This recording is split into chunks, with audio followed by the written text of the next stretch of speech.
Sou pataxó, sou chavante, cariri, anomami, sou tupi, guarani, sou carajá. Sou pancararu, carijó, tupinagé, potiguar, sou caeté, funiô, tupinambá. Sou pancararu, carijó, tupinagé, potiguar, sou caeté, funiô, tupinambá. São mais de 200 povos indígenas vivendo pelo Brasil afora, em todo o território nacional. Você já pensou em que idioma ou que língua que essa gente se comunica? São mais de 180 línguas, além do português, falados aqui no Brasil ainda hoje. Apesar de toda a repressão histórica que se abateu sobre as nossas tribos, proibindo a língua, através de missões religiosas, através da ação do Estado mesmo e dos nossos vizinhos, que sempre inibiram o nosso povo de expressar sua cultura, especialmente de falar sua língua. Os pancararu, que vivem no sertão de Pernambuco, são 5.000 pessoas e ocupam uma reserva de 8.000 hectares. Meu prazer, Deus estará.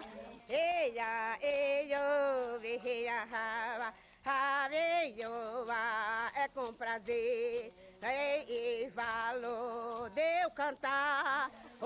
Sou Quitéria Maria de Jesus, conhecida por Quitéria Binga. Então, nós perdemos a língua, mas eu vou transmitir aqui umas duas palavras. Nós aqui pancararu, nós para dar um bom dia, nós diz caruca. Então, nós para ir embora, a gente diz caruca butuna. Os pancararu, que vivem no sertão de Pernambuco, numa reserva que chama Brejo dos Padres, eles foram reunidos aí em 1802 pela missão jesuíta, que foi catequizar esse povo. Em suma, mudar a sua língua e os seus costumes. A missão do jesuíta era fazer os índios falar o português, entender o mais rápido possível, isso a qualquer custo. Ou a pressão, ou iludindo para dar presente, dar roupa, dar espelho. E aquele índio que aprendesse o português o mais rápido possível, então ele tinha uma grande recompensa. Não fosse em dinheiro, mas que era recompensa, mas em roupa, em presente, e cada um que se interessasse. O interesse por presente ou por ganhar alguma coisa para desenvolver a língua portuguesa, sem prever o futuro que podia prejudicar as futuras gerações, aí foi isso aí que nos prejudicou, a nossa língua pancararu.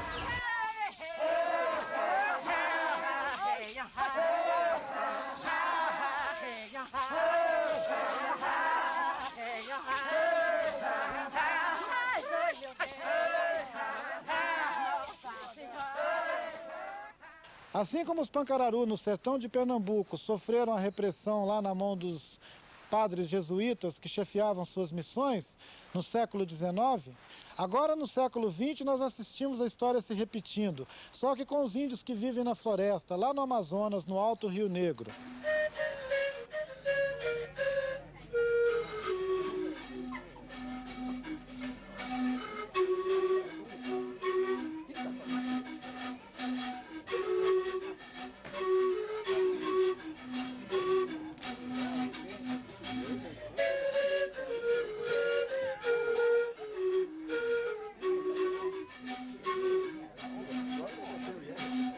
Rânio Pitanã, Bonifácio, Baniwa, Adalian Hanan Inucadaha, Rio Negro, Urquité. Nós indígenas aqui do Rio Negro falamos várias línguas, como eu, por exemplo, eu falo Baniwa, falo Nhengatu, falo português, entendo um pouco de espanhol e falo curipaco também. Então são as línguas que a gente fala e aqui normalmente o indígena tem que falar 1 ou 3 línguas para poder se comunicar, porque nós somos 22 povos diferentes, geralmente é natural que a gente fala 3 línguas além de português, que é língua nacional.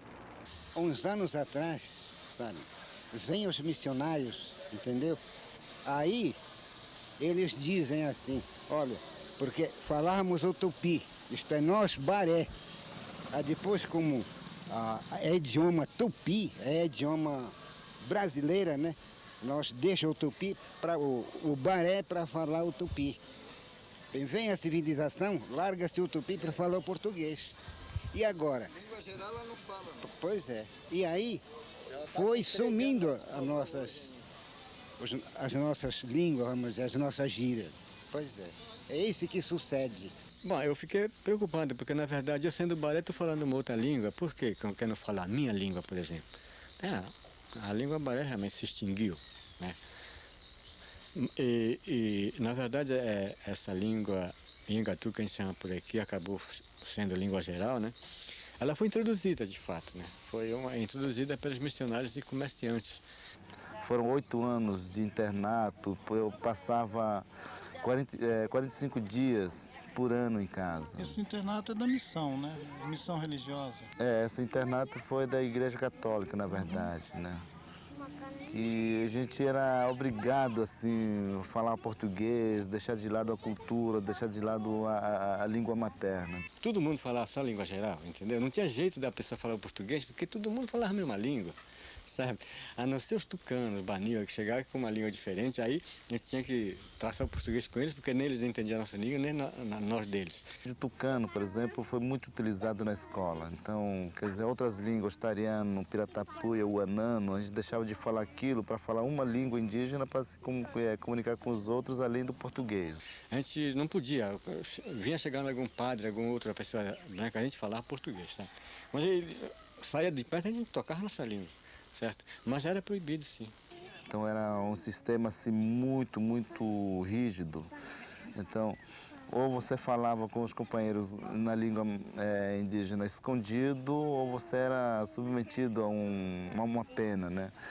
Porque teve um momento que eles usavam um chaveiro, um negócio assim para colocar a chave, como sinal para as pessoas que falavam a língua indígena. Quem fosse pego falando a língua original pegaria algum castigo, ficaria sem merenda, sei lá, qualquer um castigo dessa natureza. Mesmo assim, a gente preservou tudo que a gente tem hoje, né? Algumas partes talvez a gente perdeu. Por exemplo, os Baniwa, do qual eu faço parte, nós temos, nossa língua tem uma escrita dela, né? A gente lê e escreve nossa língua há 50 anos, né? A gente tem essa língua escrita, qualquer um velho lê, escreve na sua língua. Eu me rebelei naqueles anos, muitas vezes eu fazia de propósito, falava na língua indígena, então cansei de pegar esse chaveiro e guardar comigo, né?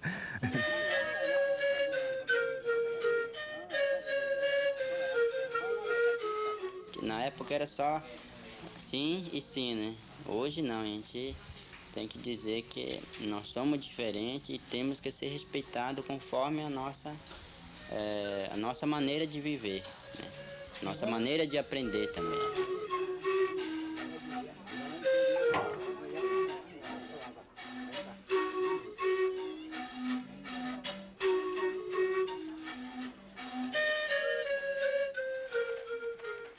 Você viu como é que foi pesada a repressão aos índios lá no Alto Rio Negro.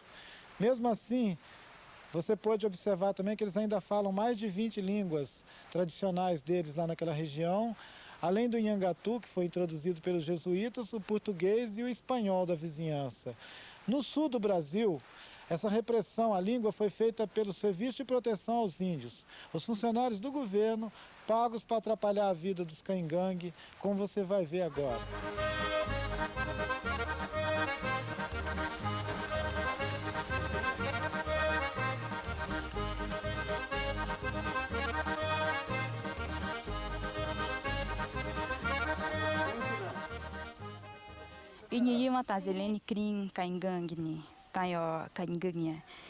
Eu gostaria de falar para vocês que uma das maiores resistências da gente é a língua. O caingangue perdeu quase tudo que tinha. Nós só temos um ritual, que é o Kiki, que é um ritual que a gente faz aos mortos.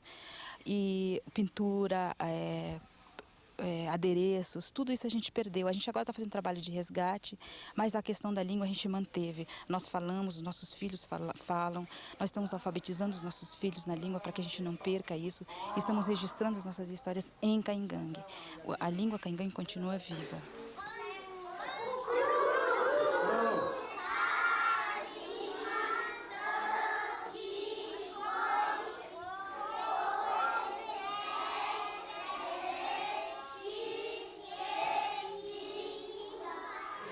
lembro alguma coisa de SPI, das escolas do SPI, por exemplo, a repressão à língua, a proibição de falar, né? Porque o SPI, o pessoal, os militares colocavam pra gente como uma coisa feia falar a nossa língua, né? Falar o caingangue é uma coisa feia, falar o português é uma coisa bonita. Falar o português, você se torna um ser superior se você falar o português. Você falar o caingangue, você é uma pessoa menos importante. Eu me lembro que quando eu tinha uns 5 ou 6 anos, tinha a política dos panelões nas áreas indígenas. Ao meio-dia se batia um sino como se estivesse chamando o gado para comer. Todo mundo corria lá com a sua bacinha, com a sua panelinha para pegar comida, mas você não podia pedir em caingangue, você não podia falar em caingangue. Você tinha que pedir a alimentação em português. E se você pedisse a comida em caingangue, você voltava para o final da fila. Se sobrasse comida, você pegava, senão você não pegava. Para nós foi um prejuízo muito grande, porque os índios na época daí temeram o chefe do posto, até mesmo os professores, né? E começaram a deixar de falar a sua língua. Muitas vezes eles tinham que falar até escondido a língua deles, né? Mas perante o chefe do posto, perante os professores não índios, não podia falar. Até a gente teve um problema muito grande quando a gente começou a já vir para a escola, né, pela primeira vez. Eu, principalmente, eu não falava já o caingangue porque meu pai tinha até medo de falar, né? Tinha medo de me ensinar. Então, até os 18 anos, eu tinha um problema muito sério, eu não falava o caingangue. Tinha um chefe de posto que era um coronel. Ele não gostava, ele não queria que falasse. Meu avô era o cacique da aldeia e meu avô falava. E a gente era o contrário. Minha avó mandava bater na gente se a gente falasse português. Então, a resistência, tipo assim, se eu sou reprimido porque eu falo, então aqui eu vou reprimir para que se fale. A lei que tem ruim, né? Deus se mata querendo. Professor, vou fazer? Vai. Então, graças a essas resistências isoladas que houveram, a repressão da SPI com relação à língua, hoje estamos aqui alfabetizando a criançada em caingangue.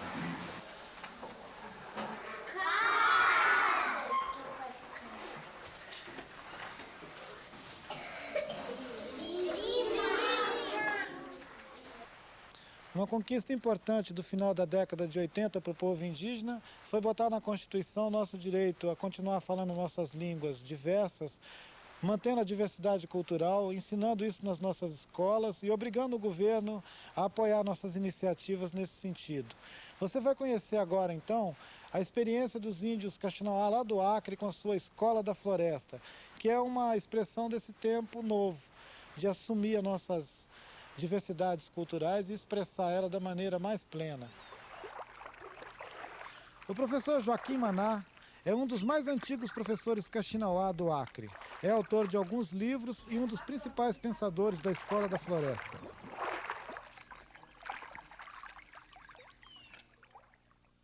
Ancana coi manaki, magana biki, hanung hiwa, naunang mukuri piwan ibu hanu hiwa ki, haskaya nabung kena,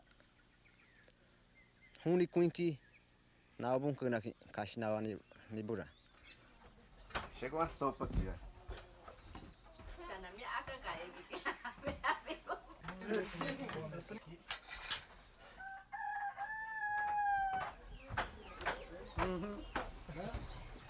Eu acho que a escola é um ponto de referência de você ter vários contatos da língua portuguesa, de outra cultura, da sua própria cultura, da sua língua escrita e talvez até alternativas econômicas que você pode planejar junto com os alunos, pais dos alunos, o que realmente aquela comunidade está decidindo a fazer.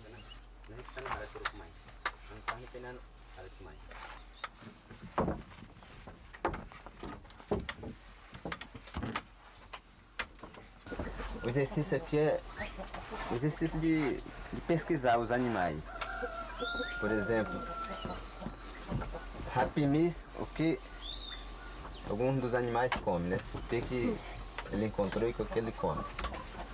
Hanu chamis, onde ele pousa, onde é o poleiro dele, onde ele dorme. Haumbasu rascar, qual é o jeito dele? Hanu miunchu, aonde você viu? Na terra, nos galhos dos pau, voando.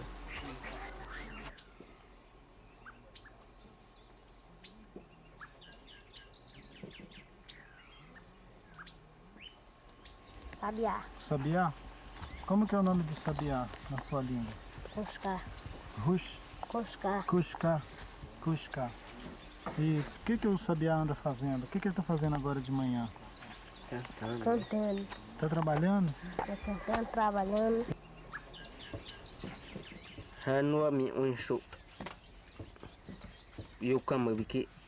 Você estava comentando comigo, não, os pássaros eles já conhecem, eles têm esse conhecimento sobre o que está em torno aqui.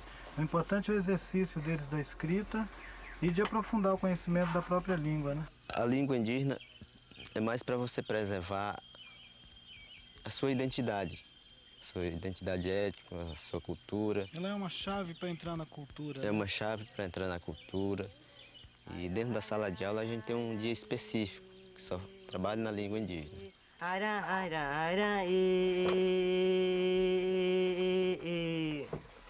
Cara puxa banana, cara puxa banana, rabo sancaracanão, pau sancaracanão, pau sancaracanão, pau sancabirão, pau boa caia.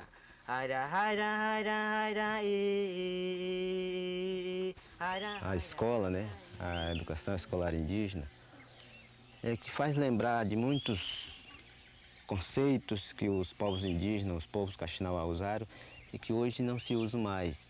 A gente acaba detalhando muitos assuntos e que faz lembrar a gente que agora tem uma possibilidade de recuperar alguns trabalhos que foram realizados com o antepassado e que a gente pode trazer isso de volta para a sala de aula.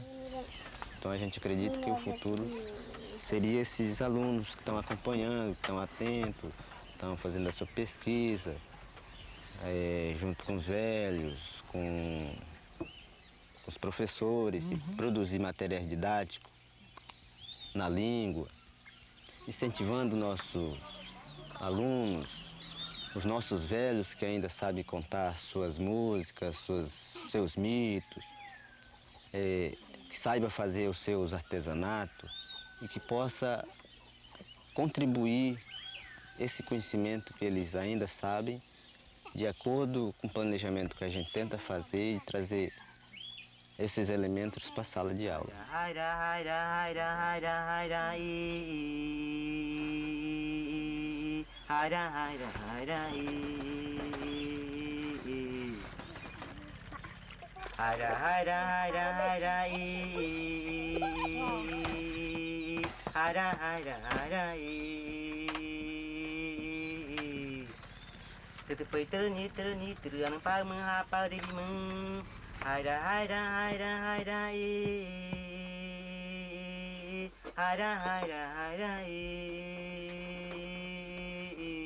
A educação formal, ela realmente tem que ser uma educação de qualidade. Agora, deixa a educação específica, a educação diferenciada, a educação bilíngue, deixa a educação indígena para a gente, que a gente sabe como fazer, nós conhecemos.